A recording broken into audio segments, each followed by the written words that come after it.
por supuesto, me enteré que volvió Rodrigo. Yo dije, ya vamos a estar haciendo el micro también con Rodrigo, pero no ha aparecido. No, todavía no, vuelve en parte. En breve. Pero en breve está volviendo, sí. Muy bien, con frío, como te decía, la verdad parece una ola polar en toda esta zona de Entre Ríos, así que la verdad hay que abrigarse, hay que cuidarse y bueno, seguir como siempre. Hay que abrigarse. Hay que abrigarse. Como dicen los funcionarios. Exactamente. Hay que abrigarse. Mariano, ¿de qué hablamos hoy? Bueno, la semana pasada hicimos segunda parte de reforma previsional. Sí, lo quería dejar por hoy para ver, porque bueno, por una cuestión en particular, porque creo que ayer expuso el doctor Rodríguez Signes, que es el fiscal de Estado de la provincia. Tengo entendido que es el último de los que va a exponer con referencia a lo que se revisó en comisión, en lo que se había pactado. Entonces significaría que en breve el proyecto va a ser tratado en el recinto, para ser votado. Así que bueno, estamos esperando que esa noticia, como para ver cómo se vota el proyecto y cómo pasa a diputados, ¿no es cierto? Bien, y la fecha tampoco se sabe. Todavía no, pero seguramente ya la van a confirmar. Siempre se fijan varias fechas, para sesionar, pero bueno, estamos a la espera de un tema tan importante, tan decisivo para todos los empleados públicos y los jubilados, los pensionados de Entre Ríos. Así que bueno, yo quería esperar la votación para ver cada uno de los legisladores, a ver cómo vota, cómo sale el proyecto, si se hacen algunas reformas importantes o no, y en base a eso, bueno, realizar como una última intervención, porque ya hemos hablado mucho de la reforma, y poder, más que nada, adelantarle a la gente cómo va a pasar a diputado y cómo va a ser, cómo sería el proyecto que se va a tratar en diputado. Bien, perfecto. Entonces, ¿de qué vamos a hablar hoy? Hoy vamos a hablar de pensiones, le dije, pero en realidad es inclusión de un nuevo solicitante a la pensión y lo que es el acrecimiento de la pensión. Si bien son nombres raros... Sí, ¿qué significa todo Claro, ¿qué significa en criollo? Porque recibí una consulta en el estudio y yo dije, bueno, esto, la verdad que tengo que hacerle un tema del micro. Significa cuando se incluyen nuevas personas, nuevos beneficiarios en la pensión. Cuando al incluirse nuevos beneficiarios, realmente desplaza el porcentaje que cobra alguno, ¿no es cierto? O se prorratea de la forma que lo voy a indicar ahora, digamos, bueno. ¿cierto?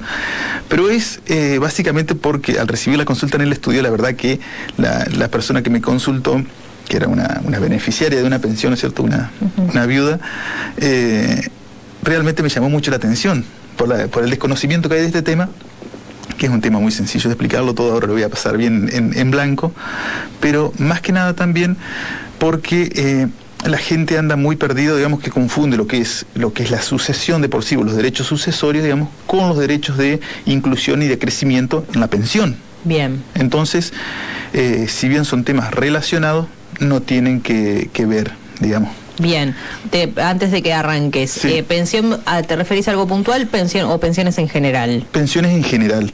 Voy a hablar, por supuesto, de la pensión nacional en particular, pero se aplica a todo el ámbito de pensión, también a las pensiones que tienen un régimen muy parecido, las pensiones provinciales. Bien.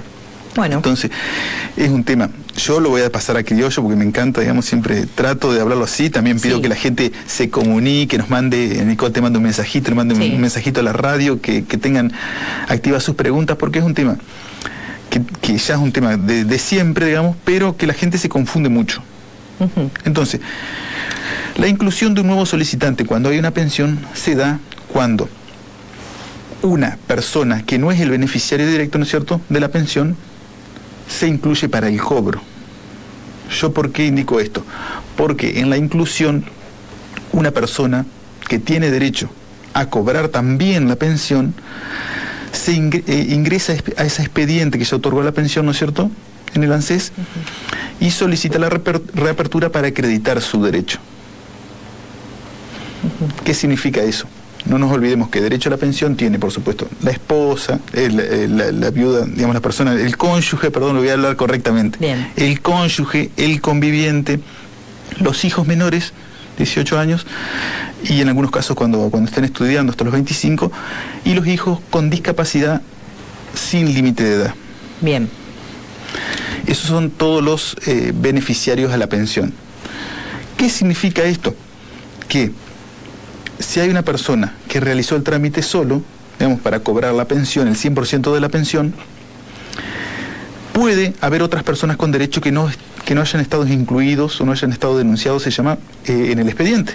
Bien, entonces, pero los puede incluir. Pero los puede incluir. Entonces, después del otorgamiento sucede, por ejemplo, el caso más común, y de eso venía la consulta en el estudio que me generó el tema del micro, era que la viuda no sabía si los hijos tenían derecho a cobrar la pensión. Entonces yo vine con toda esta explicación, digamos, para decirle que no era que la querían molestar o algo así por el estilo, sino que justamente se da el derecho que tienen algunos hijos de cobrar un porcentaje de la pensión tanto como ella. Uh-huh. Entonces, generalmente el cónyuge, que es el viudo o la viuda, realiza el trámite. Pero luego sucede que pueden incluirse otros beneficiarios. Bien. Perfecto, entonces dije, el cónyuge, el conviviente, los hijos, hasta los hijos menores hasta 18 años o que estén estudiando, y los hijos con discapacidad sin límite de edad. Esas son las personas que se pueden incluir en el trámite para cobrar también el beneficio de la pensión. ¿Qué tienen que acreditar? Tienen que presentar, por supuesto, la partida de nacimiento en el expediente, tienen que presentar el carnet de discapacidad en el caso de que tengan discapacidad. Y entonces ahí lo que se realiza es un control del beneficio para ver si se los puede incluir como beneficiarios también de la pensión, y por supuesto el prorrateo, que es lo importante, ¿no es cierto?, de qué porcentaje les corresponde en la pensión. Bueno. ¿Cómo es ese caso? ¿Cómo es ese caso? ¿Qué es lo más importante, ¿no es cierto?, que es el tema de la consulta? Yo decía, no señora, en este caso corresponde también cobrar porque, bueno, tenía un hijo con discapacidad.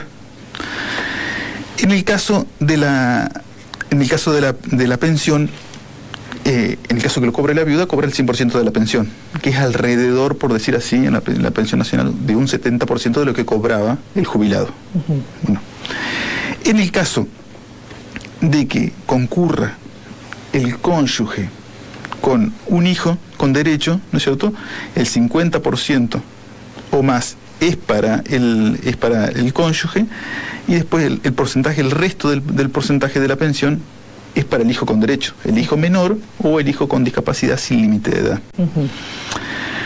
Luego, si concurren solamente hijos, concurren en porcentajes iguales, ¿no es cierto?, a la pensión. Si no hay viuda, en este caso no hay viudo, perdón, no hay cónyuge, concurren en porcentajes iguales. Bien. Yo te consulto, Nicole, ¿cómo andás con la matemática? Nomás para... me mirás así medio... No, vamos bien. Perfecto. Sí, la prioridad, digamos, en cuanto al monto, lo tiene la pareja, digamos, del pensionado, y después a los hijos con un porcentaje menor, a no ser que no esté esta pareja, va en partes iguales. Clarísimo. Nicole, la verdad, anda de 10. Voy bien, ¿viste? De 10, y ni necesité matemáticas. Exactamente.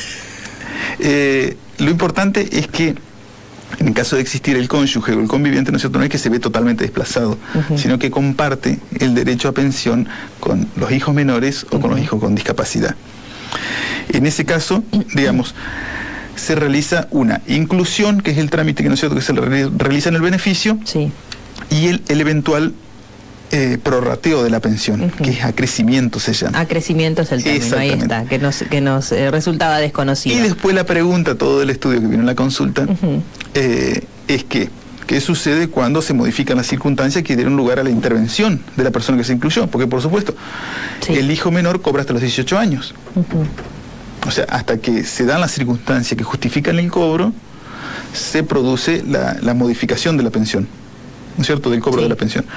Pero una vez que el hijo menor, por ejemplo, supera los 18 años y no estudia, ¿no es cierto?, ese porcentaje vuelve y se recalcula la pensión para el viudo o la viuda. Bien. ¿Se entiende? Sí. Entonces, tienen derecho a ser incluidos en el beneficio de la pensión, que por eso venía la consulta del estudio, pero una vez que se modifican las circunstancias que dieron origen a la inclusión, entonces vuelve todo el beneficio completo para el titular originario. Bien, tengo una consulta. Sí. La persona que quiera hacer esta inclusión, ¿lo puede hacer, digo, de forma personal e individual, o necesita un abogado? No necesita un abogado.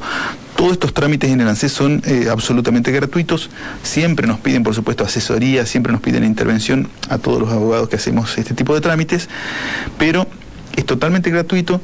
se puede pedir un turno, la persona no necesita, digamos, si la persona sabe que está con derecho, primero yo diría que pidan un turno para informarse, ¿no es cierto? Que concurran con su documento actualizado, que concurran con la partida de nacimiento o en su caso con el certificado de discapacidad, que es la documentación que siempre necesitan, y en ese caso se le da intervención en el expediente, se inicia el expediente, ¿no es cierto?, para realizar la inclusión y el correspondiente prorrateo. Bien. Pero no necesitan ningún tipo de gestor ni abogado para realizar el trámite, es gratuito en el ANSES. Bien. Y otra cosa muy importante, siempre Nicole estoy con este tema, pero es muy importante para más que nada para este tipo de beneficios. La persona que fallece tiene que tener actualizados los datos, ¿no es cierto?, en el ANSES, porque si no se producen este tipo de problemas, digamos, porque no se ve quiénes son los beneficiarios de la pensión. Al tener los datos personales actualizados, se sabe quiénes son el cónyuge y quiénes son los hijos del beneficiario. Cuando fallece, ya se sabe quién tiene derecho a pensión, o si es mayor de edad, o si es discapacitado o no. Claro, le queda a la persona solamente presentar estos papeles que faltan. Exactamente. Bueno, o en el ANSES, cuando realizan el trámite de la pensión, ya tienen conocimiento si hay algún beneficiario que falta. Entonces digo, siempre es fundamental en el ANSES, y yo insisto permanentemente con eso, que tengan actualizado todos los datos personales cuando van a realizar un trámite, justamente porque se le facilita mucho el trabajo al ANSES. Bien, en general, está bueno entrar a la página de ANSES, ver que tus datos estén actualizados y demás, para quedarse tranquilos al menos con esa parte. Exactamente.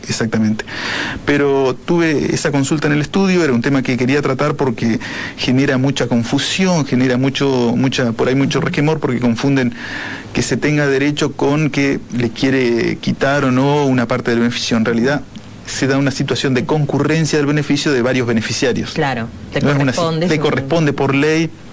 Entonces está bueno que toda la gente lo sepa, que hay posibilidades de que concurran varios beneficiarios y que haya uno o más digamos, personas que pueden estar incluidos dentro del beneficio de la pensión. Bien, perfecto. Nos llega una consulta.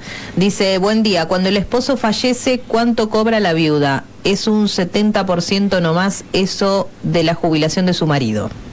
Es lo que dice él. Exactamente, dio la respuesta. Es muy cercano ahí al 70% de lo que cobraba el beneficiario original. Siempre más o menos está entre ese porcentaje, entre el 68 y el 70% de lo que cobraba el beneficiario original. Bien, otra consulta. Si el hijo con discapacidad cobra un porcentaje de la pensión, ¿también puede cobrar por discapacidad? Creo que pregunta por si es incompatible. Claro, yo creo que es esa la pregunta.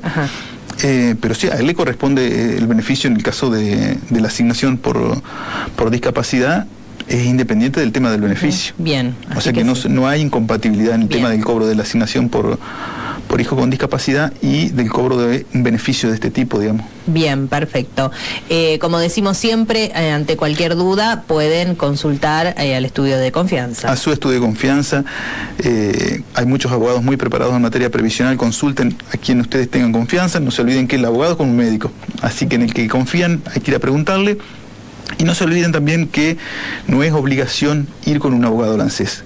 Todas las personas pueden ir solas al ANSES, pidan un turno o van a hacer una consulta, solamente tienen que llevar su DNI y corroboren como siempre que tengan actualizados los datos y que puedan realizar los trámites en forma individual. No hay necesidad de un abogado. Perfecto. Muchísimas gracias, Mariano. ¿Será hasta el próximo jueves? Me parece que, porque se viene la feria judicial, entonces me van a extrañar 2 semanas. Se viene la feria judicial. Te tomás unos días. Me tomo unos días, voy a estar medio desaparecido. Bueno. Así que ni bien ya vuelvo a la actividad judicial, que es después del 17 de julio, ya inmediatamente retorno al micro. Perfecto. Nos vemos entonces. Gracias. Muchas gracias. El doctor Mariano Estebañer nos visita todos los jueves con el micro legal e informativo y estábamos hablando de pensiones. Ponemos en movimiento la jornada con energía que te dura todo el día. Así llegas.